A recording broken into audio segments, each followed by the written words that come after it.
வெங்காய விலை ஏறிச்சுன்னா சரி நான் அதெல்லாம் சாப்பிடுறது இல்லைன்னு சொல்றீங்க.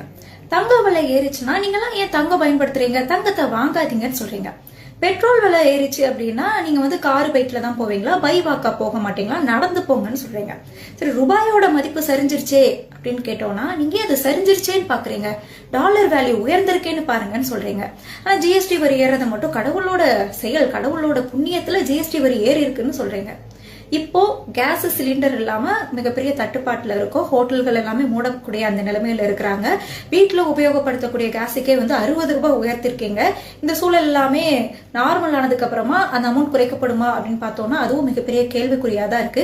சரி என்னதாங்க வழி, என்ன திட்டம் வச்சிருக்கீங்கன்னு கேட்டா எல்லாரும் ஆதி காலத்துக்கு போய் விறகடுப்புல சமைங்கன்னு சொல்றீங்க.